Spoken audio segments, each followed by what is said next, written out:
Previously on Alan Wake, Alice has been kidnapped. Alan, please help me. Alice? You'll do exactly what I say if you ever want to see your wife again. I can't tell anyone except my agent Barry. Damn it, Barry, they'll kill her! You're my best friend, and I'm worried that you're not right in the head. The ransom is a manuscript I supposedly wrote that's coming true before my eyes. It happened just the way it was on that page. So dark. I have found only a few scattered pages. I want the entire manuscript. The deadline is in 2 days. I found Mr. Wake's pages. Good girl. How the hell did she get her hands on the manuscript anyway? I don't know. She's resourceful. I told you you were too hard on her. Listen, I found out all sorts of interesting stuff while I was digging around. Yeah. Mr. Wake, it's Sheriff Breaker. We have an FBI agent here, Agent Nightingale. FBI? He's anxious to see you. You'd better come to the station. Okay, I'll be right over, Sheriff. Let's make this quick, huh? Help you folks? Name's Randolph. I'm the manager. We're looking for Rose. Works as a waitress down at the diner. Rose, sure. Nice girl. Who wants to know? I'm Alan Wake. The writer, huh? I heard on the radio you were visiting. Well, I'll show you her trailer. That Rose, she's a nice girl. Always pays her rent on time. As I was saying, Al, I found all sorts of weird stuff from the local newspaper's archives. This place is crazy. Disappearances, mysterious deaths, urban legends come true, and get this, most of this stuff takes place around Cauldron Lake. Well, you ain't wrong, mister. The Indians thought the lake was a doorway to the underworld. I'm the God-fearing type myself. I don't hold with that sort of thing. Yeah, okay. Anyway, there was an island there owned by a guy called Thomas Zane. Now, some of the articles I found about him make him out to be a famous writer, but I ran a bunch of searches, couldn't find a single thing he wrote. Zane was heavily into diving, so much so that the place came to be called Diver's Isle. But the volcano under the lake erupted in 1970, and Zane went down with the island.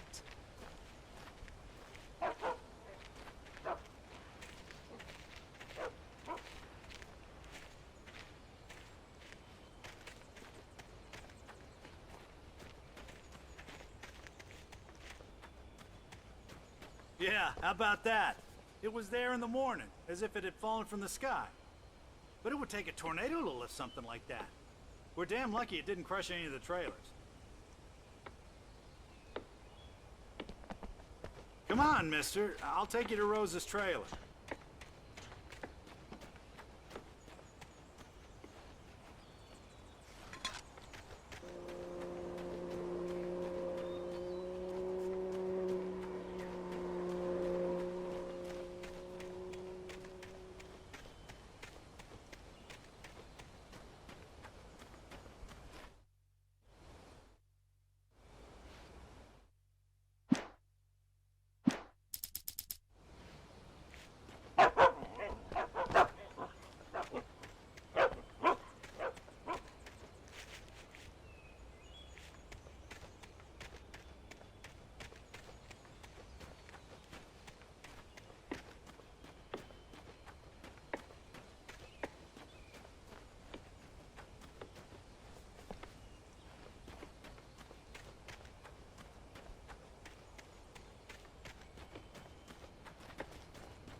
Just follow me.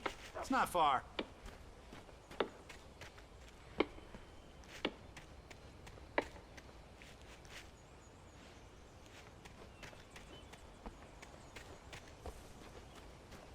Listen, I got things to do. This place don't run itself.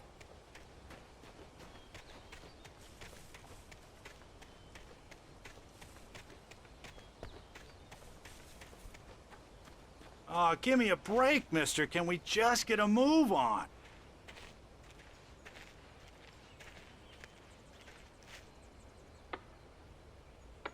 It gets better. A local girl, Barbara Jagger, drowned in Cauldron Lake just a week earlier. They were lovers. Sure, Jagger's a local spook story. The Scratching Hag. Comes for you in the dark.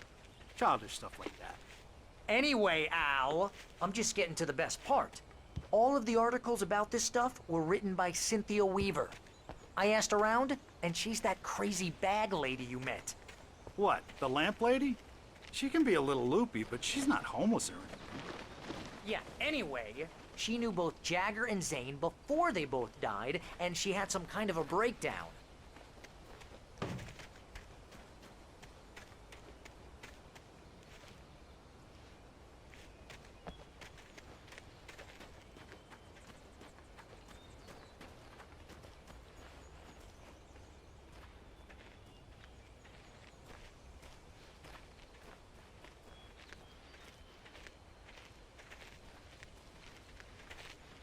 Well, mister, this here's Rose's trailer.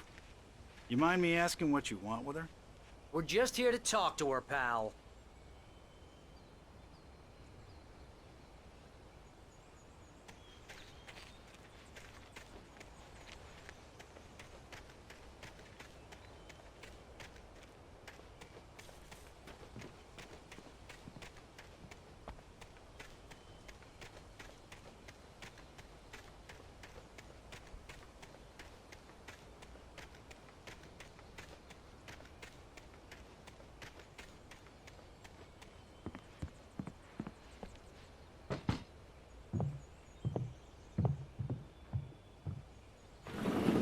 Welcome to...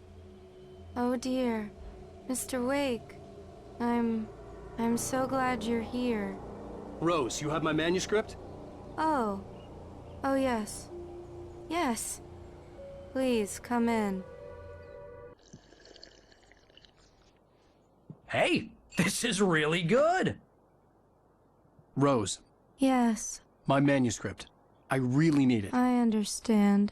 I know what you need. A muse to inspire you. Oh, for Barry. She doesn't have anything. Yeah, hey, Al? Al, what's... Oh... Barry! What? What?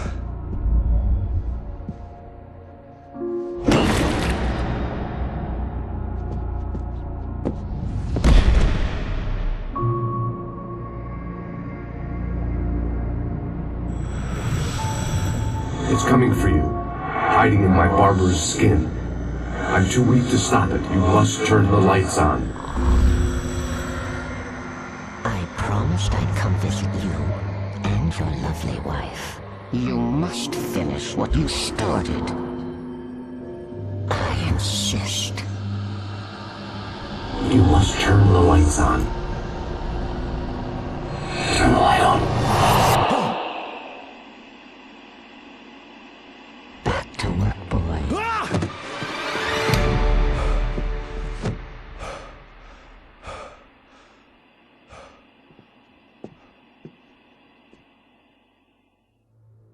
I felt nauseous, hungover. Only anger kept me going.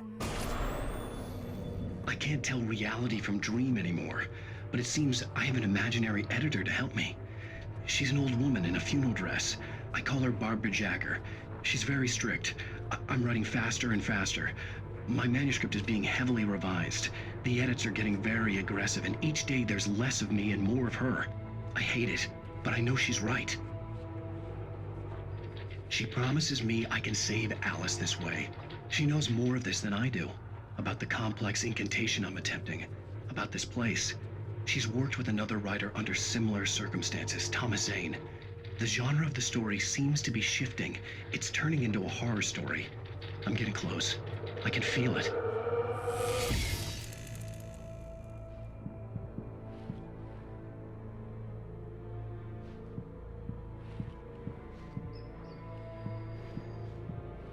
Rose took a day from me. I had less than 12 hours left to meet the kidnapper. All I could do was get Barry into the car, work something out once I got on the road.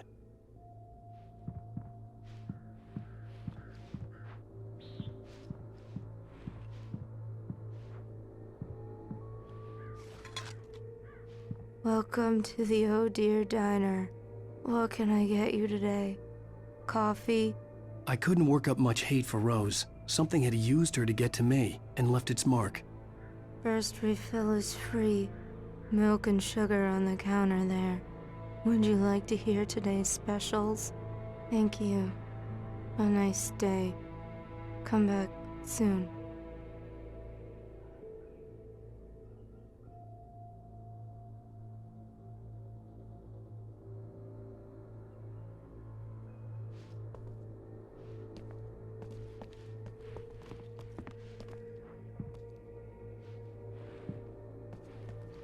Barry was out of it. He was way too heavy to carry.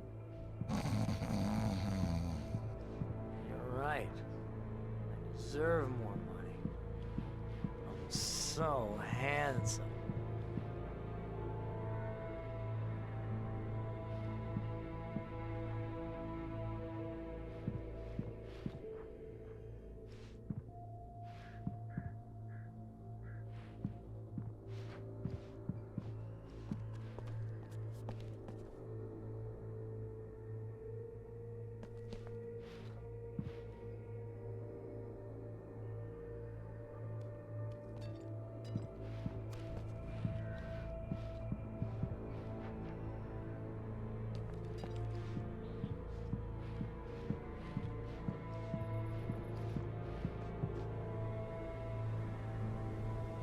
My gun and flashlight were gone.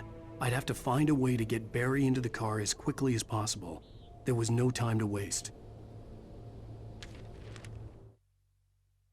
Mr. Randolph liked Rose. That little smile she had. How she was still sweet when life had tried so hard to make her bitter. It wasn't any of his business what she did in her trailer. But those strangers, the writer and his smart-ass sidekick, looked like trouble. And they'd been in there for hours, way past her normal bedtime. He reached for the phone and called the sheriff's station.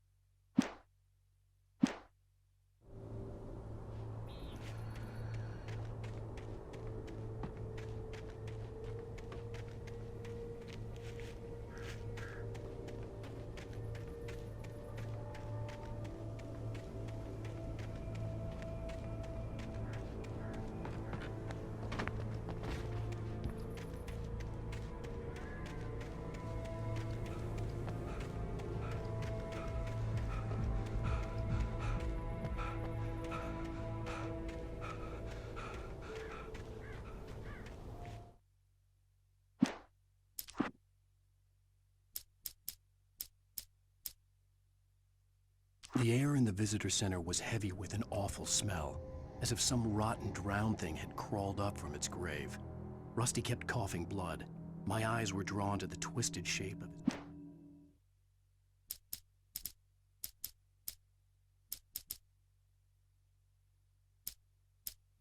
In that last instant of consciousness, Rusty thought about Rose.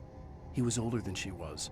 Rose was barely out of her teens, but she made him feel young and forget what a train wreck his long-dead marriage had been. He still wore the ring. He'd been waiting for her to tell him to take it off. Now she never would.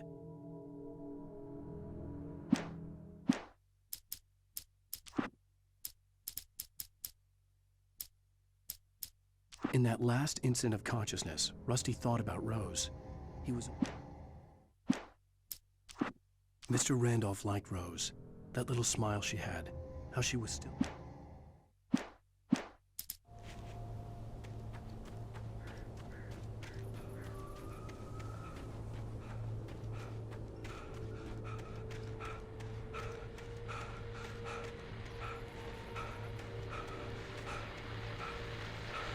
I just stepped outside to catch a breath of fresh air. Let me tell you, the weather's getting heavy. Nights like this make me especially glad I'm here talking to you and not home in bed. Once the weather takes a turn like this, I can't sleep at all. It's all tangled bed sheets and dark thoughts. punctuated by the occasional plunge into nightmare. Is it just me? Well, perhaps it is. But I hope I can make the night a little bit easier to get through. Caller, you're on KBF FM. Hey, Pat, it's Walt Snyder. What's on your mind, Walt? Well, I am the way you are, but, well, I can't sleep either, you know? I just been staring out the window here, trying to make sense of it all, but, I ain't been drinking either, you know, I just... Well, you sound like a man with a problem, Walt. I had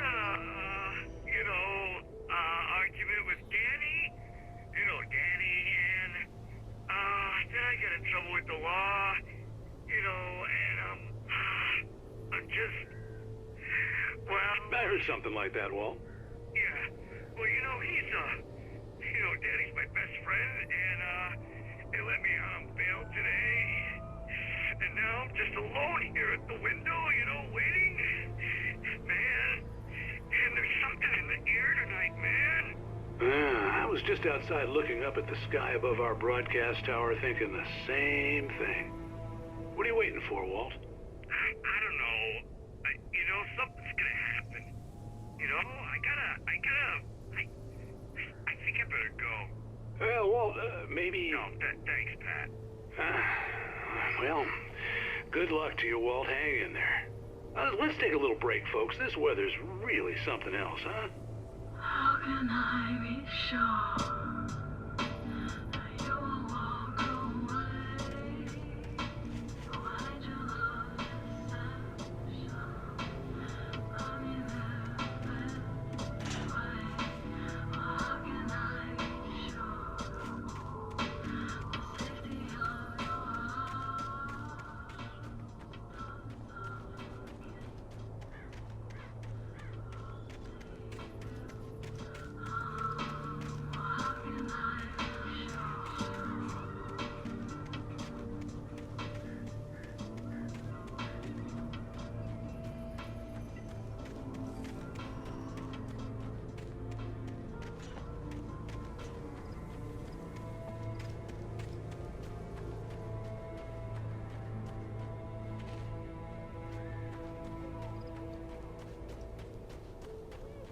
Oh, you're gonna get it now. God knows what you've done to that poor girl. This is Agent Nightingale, FBI! Get him up, Hemingway! You're under arrest! You move a muscle, I'll unload right in your goddamn face! Stay right where you are, Slane!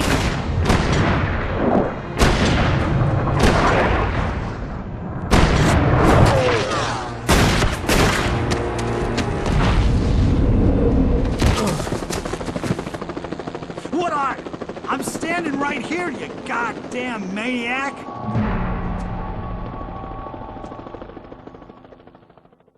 I hated to leave Barry behind, but there was no way I'd miss my appointment with the kidnapper. Give it up, Mr. Wake. Come on. Get after him. Don't let him get away. Move it. I'll have you shot if you let him get away.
on, guys.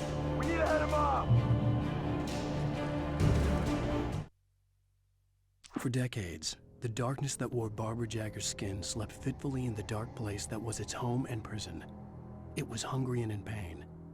It dreamed of its nights of glory when the poet's writing had called it from the depths and given it a brief, terrible taste of power and freedom. The rock stars had stirred it from the deep sleep the poet had sunk it back to in the end. When it sensed the writer on the ferry, it opened its eyes.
Suspect was last sighted running along the gorge that leads westward from the trailer park.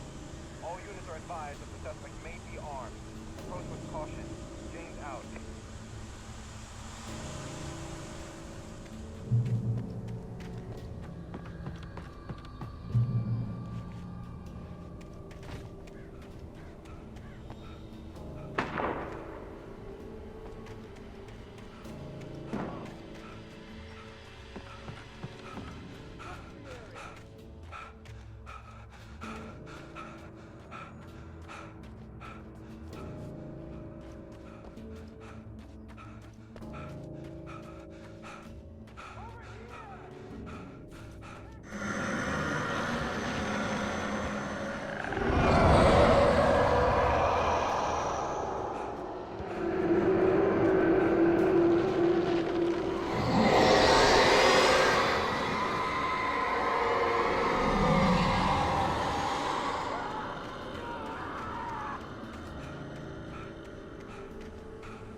This horror was everywhere I went, circling me. The cops didn't stand a chance. They were after a writer, not a monster.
Hold it right there. There's nowhere to run. Freeze!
I imagined that the broadcast tower in the distance was part of the local radio station.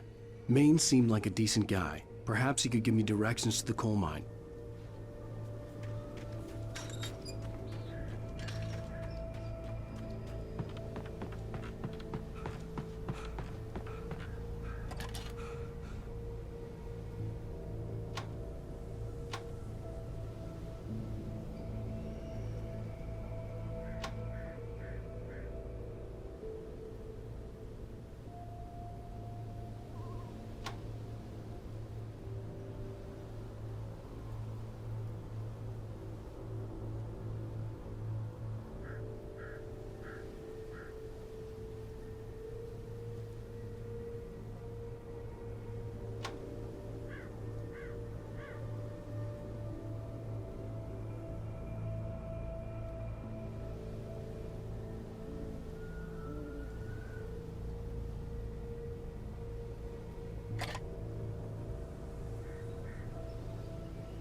This is James. Mulligan, Thornton, come in. Over.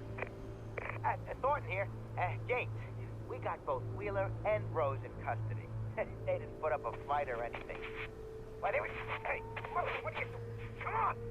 Sit down and give me that. James, Mulligan here. Over.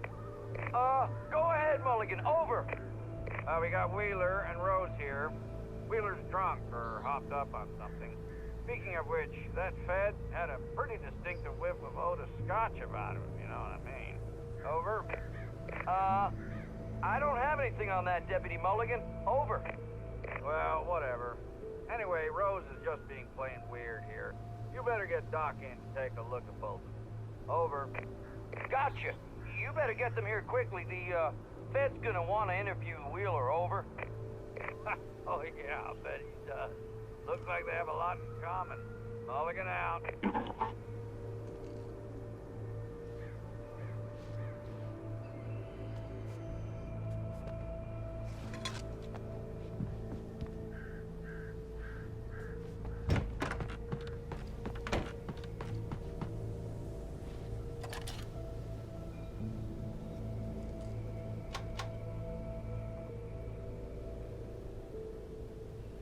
I could see the lights of the radio station in the distance.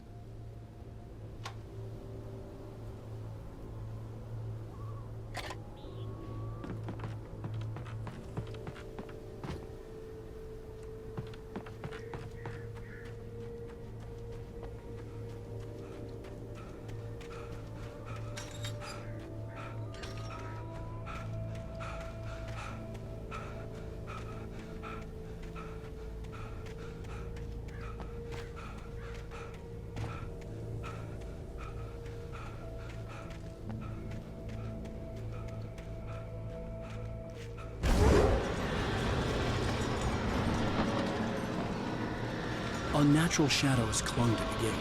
The darkness that was after me was trying to stop me. I wouldn't get through without a light. There was no power to the searchlight.